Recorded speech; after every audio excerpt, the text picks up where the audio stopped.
Hodgkin lymphoma in following heading.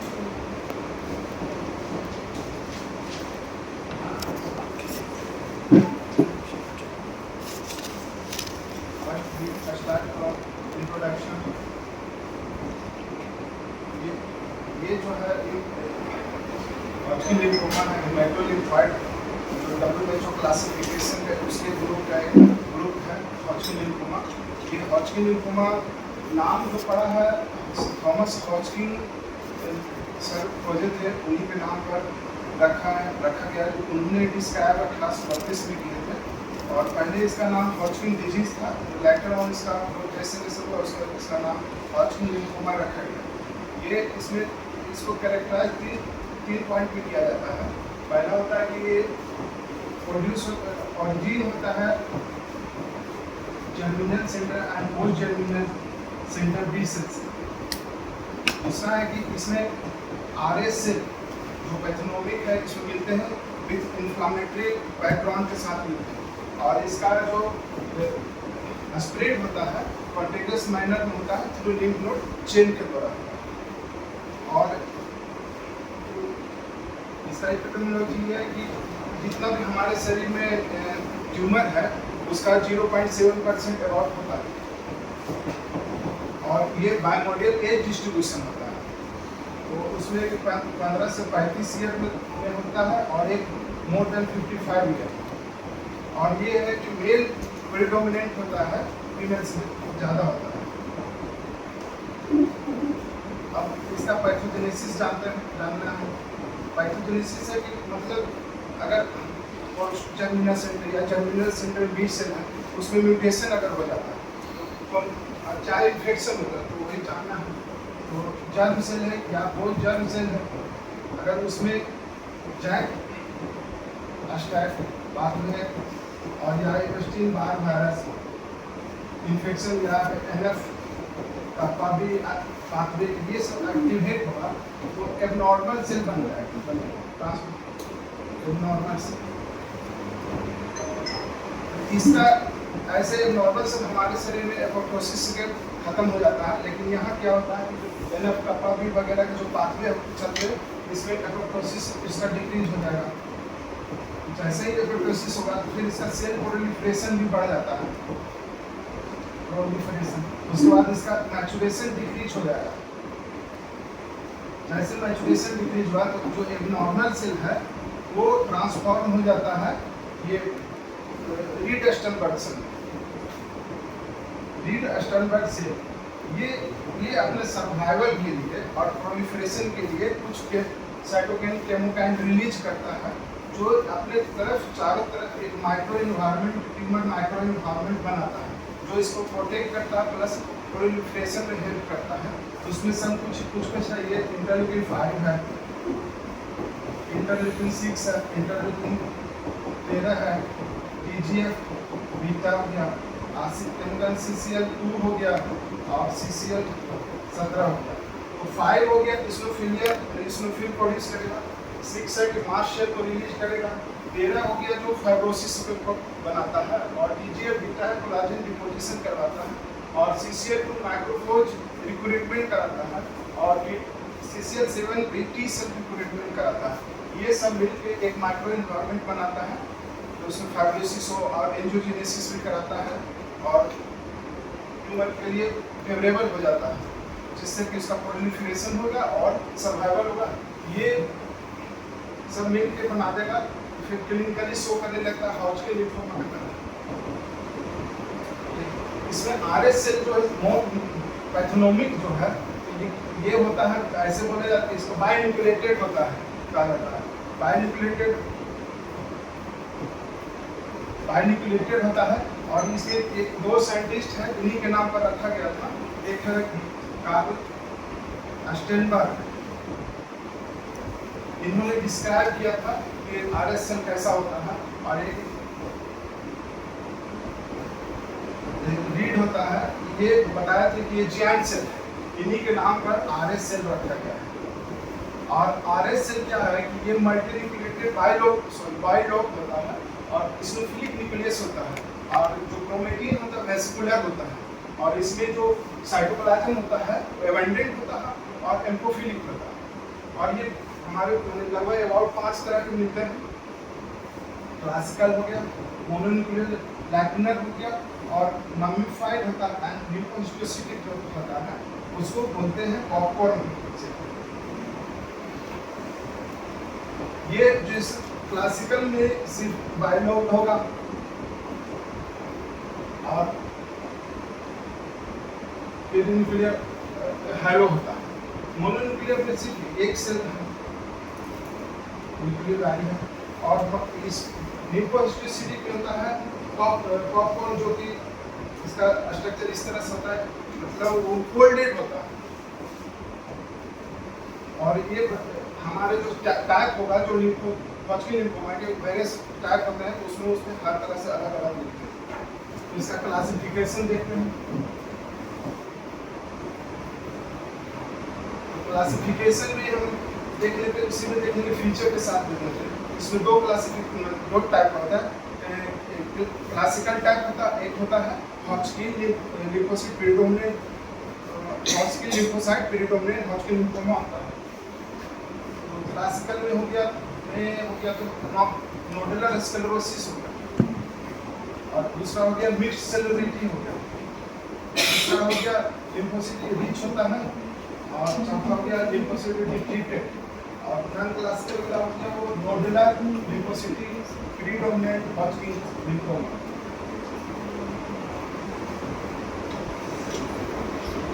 Feature में देख लेते हैं। ये सबसे वर्ल्ड वाइड मिलता है नोडुलर स्क्लेरोसिस लगभग 70 से 80%, और इंडिया में मोस्टली मिलता है मिक्स्ड सेलुलरिटी, जो कि 20 से 25% होता है। ये सब का संख्या बहुत कम है। इसमें देर है 5%, 1% या अबाउट 5% इस तरह से मिलता है। और इसका एज डिस्ट्रीब्यूशन, जो कि प्रोग्नोसिस में भी एक अपना अहम भूमिका निभाता है। तो इसमें ये होता है 15 से 35%, 35 जनरेशन, और ये मोर देन 60 ईयर एज वाले में होता है। और ये होता है 30 से 50 साल वाले, ये होता है 30 से 70 साल, और ये यंग मेल और कहते हैं कि हर टाइप अलग अलग, मतलब लिम्फ नोड को इन्वॉल्व करता है हमारे शरीर को। साइट हो गया, ये होता है मीडियास्टिनम को करता है। ये हो गया एब्डोमिनल लिम्फ नोड को इन्वॉल्व करता है। और ये होता है कि पेरिफेरल लिम्फ नोड को इन्वॉल्व करेगा। और ये हो गया ये रेट्रोपेरिटोनियल लिम्फ नोड, और ये cervical plus axillary lymph node को इन्वॉल्व करता है। अब आते हैं कि माइक्रोस्कोपिक में आरएस सेल इसमें लैक्यूनर मिलता है, लैक्यूनर आरएस सेल। और ये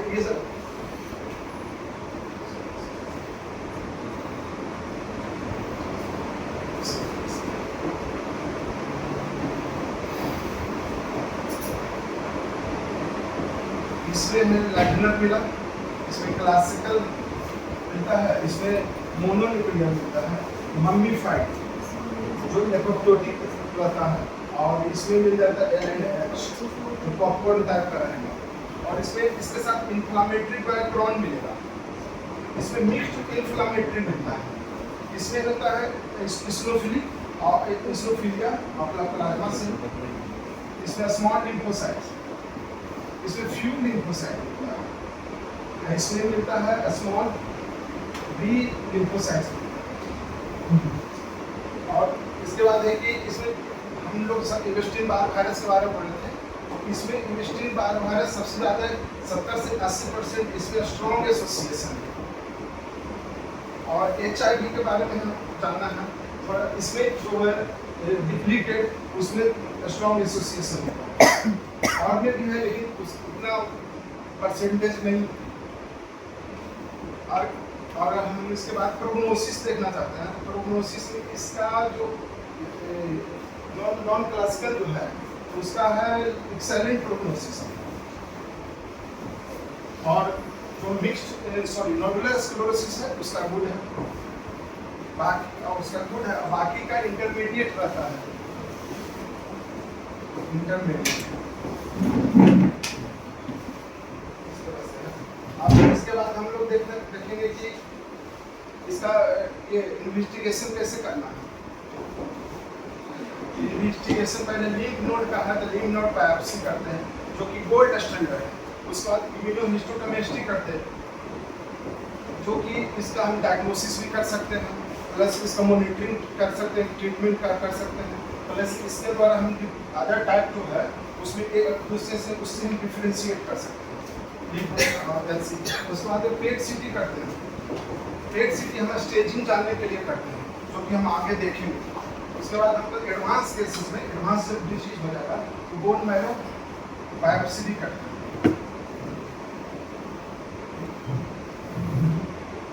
उसके बाद डिफरेंशियल डायग्नोसिस में क्या इन्फेसियस मोनोन्यूक्लियोसिस है। उसके बाद नॉन हॉटस्किन लिम्फोमा हो गया। उसके बाद हो गया रिएक्टिव लिम्फ नोड एडनाइटिस जो होता है, रिएक्टिव लिम्फ नोड एडनाइटिस। और इसमें ट्रीटमेंट इसका है कि इसमें हम लोग सबसे पहले कीमोथेरेपी देते हैं, कीमोथेरेपी दे सकते हैं, फिर रेडियोथेरेपी देते हैं, फिर इम्यूनोथेरेपी। रेडियोथेरेपी में ABVD देते हैं, एड्रियामाइसिन, लियोमाइसिन हो गया, विनप्लास्टिन हो गया, डार्वाचिन हो गया। और रेडियोथेरेपी में आर्निक देते हैं तो है। और इम्यूनोथेरेपी में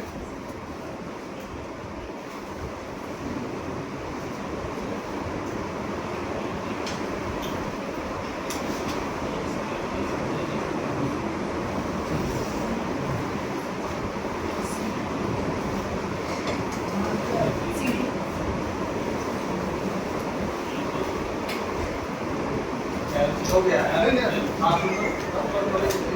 इम्यूनोथेरेपी देते हैं जो PD-L1 इसके एंटागोनिस्ट देते हैं इम्यूनोथेरेपी।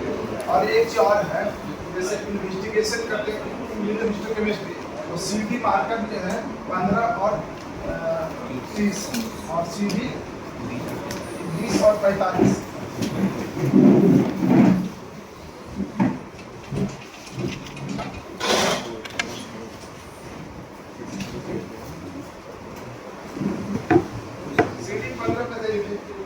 केमिस्ट्री जब करते हैं CD 15 और 30 तो जितना भी क्लासिकल है उसमें पॉजिटिव होता है, और जो नोडुलर लिम्फोसिटिक प्रीडोमिनेंट है उसमें ये पॉजिटिव,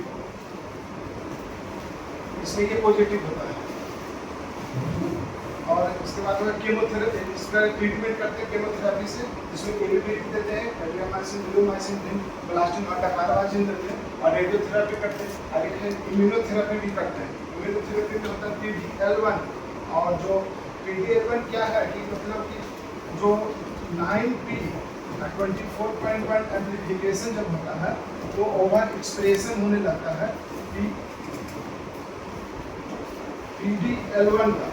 PD-L1 क्या है कि रीड स्टर्नबर्ग सेल पे रहता है, लिगेंड है, और साइटोटॉक्सिक टी सेल उस पर रहता है PD। ये इसको ये एग्जॉस्ट कर देता है। तो ये क्या होता है कि इम्यून से बच जाता है। कहा जाता है कि ये हॉटस्किन लिम्फोमा में इम्यून सिस्टम एक्टिव रहता है, अच्छा रहता है, फिर भी ट्यूमर ग्रो करता है, इसी के चलते इम्यून इवेजन हो जाता है।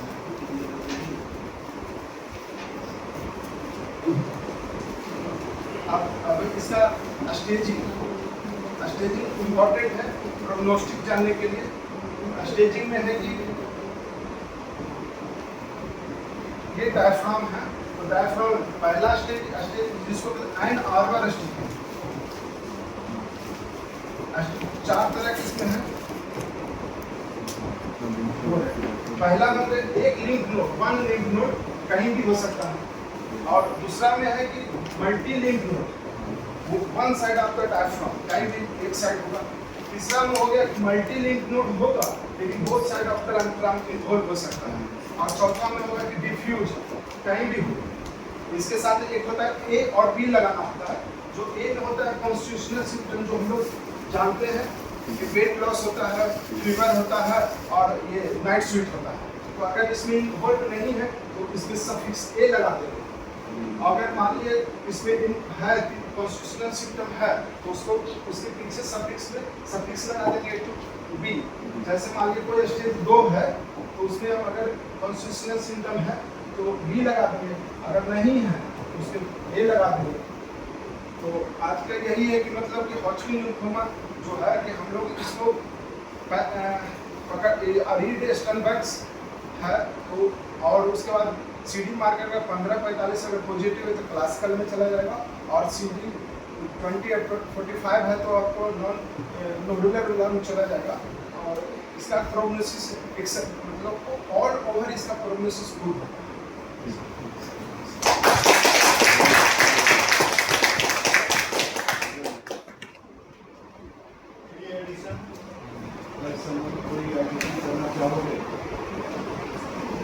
देवकांत ने बहुत ही अच्छा प्रेजेंटेशन किया।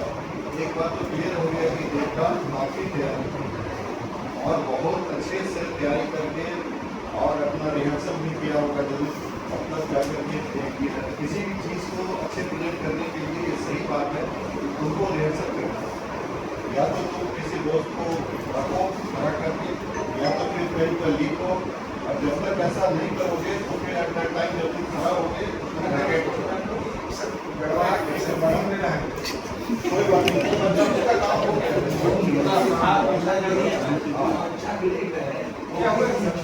बड़ा करके छोटा करने में बड़ा किया ही बहुत ही अच्छा मैथमेटिक प्रेजेंटेशन किए हो बड़ा करके।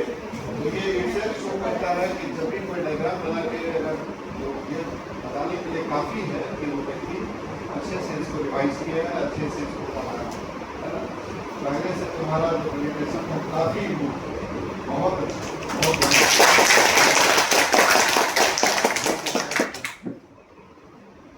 इसमें हम बराबर करते हैं कि क्या देखो मैसेज हुआ तो दूसरे लोग सुने क्या चीज़ सीख रही तो वो भी यही तो याद करके आए वो अच्छा सीख कर याद किए सामान को दिया।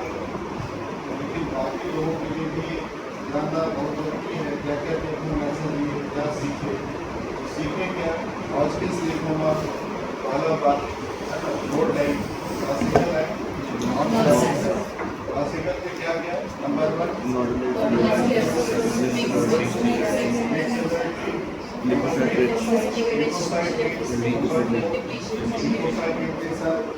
और नॉन क्लासिकल में RSL को अक्सर कहा जाता है कि वाइवा में हम लोग सुने हैं स्टूडेंट को जब भी अगर हॉस्पिटल का बात करेगा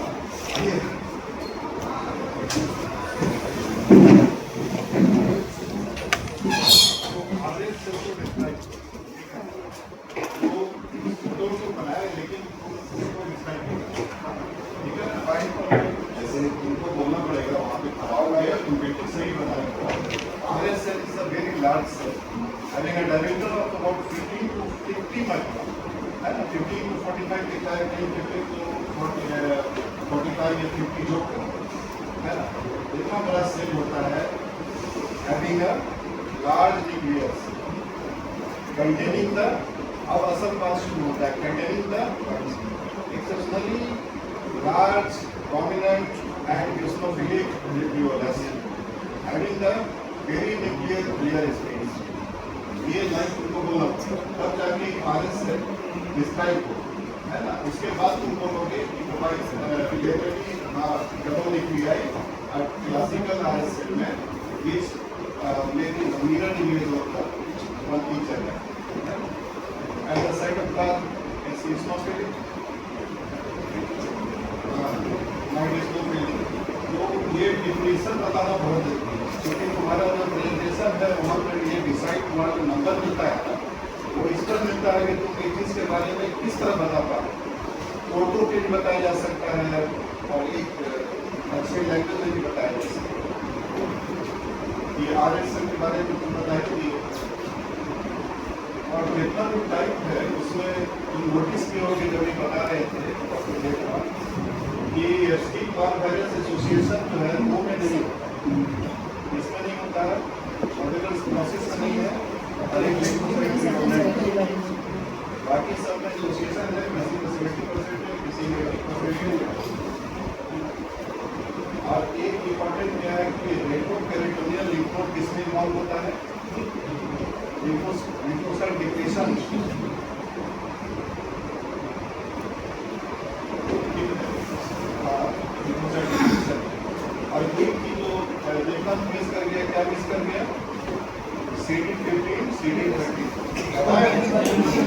जल्दी से सेंड कर रहे हैं। हाँ, ये चार्ट में तुमको बता देना था कि ये जितना भी क्लासिकल है वो क्या है, क्वालिटी है, 15 और 20 साल की क्वालिटी है। इसमें नेगेटिव और CD 20 और 25 इसमें नेगेटिव एसेंबली में इसमें पॉजिटिव। हाँ, तो ये जो क्लासिकल है ये CD 30 इसको डिनोट कर रहा है लिक्विड से और 15 इसको डिनोट कर रहा है माइक्रोफाइबर से। तो CD 15 positive, CD 30 positive and CD 45 negative, it is the pan leukocyte plasma. उसी तरह से जो प्लेट ऑन वेट है देखो, वो उसमें क्या पॉजिटिव रहेगा, CD 20 हो जाएगा और 45 पैक्स 5 स्ट्रॉन्ग पॉजिटिव होता है, ईमा पॉजिटिव होता है।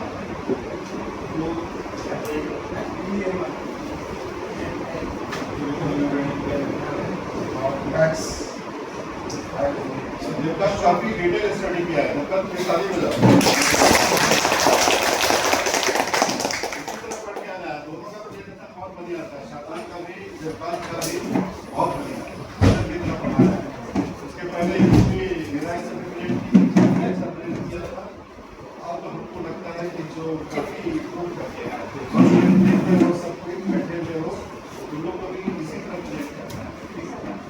पहले होता था कि 3 साल तक होता था रिहर्सल और एग्जामिनेशन रूम में जाकर के एक्सटर्नल के आगे खड़ा कर दिया जाता था, क्या हो गया वैसे ही वैकेंट किया। लेकिन हमको अब लगता है कि ऐसा नहीं हो, क्योंकि अब तुम लोग इतना ट्रेन हो गए या इतना मतलब एक्सपर्ट हो गए कि अब ऐसे ही हो, है ना। और बस के लिए कैसे वो थोड़ा माइन्यूटली बात करो और सीखो, ठीक है।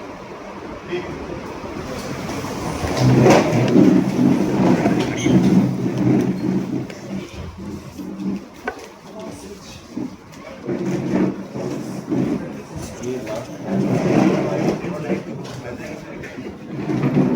डिस्टिंक्शन मिल जाएगा।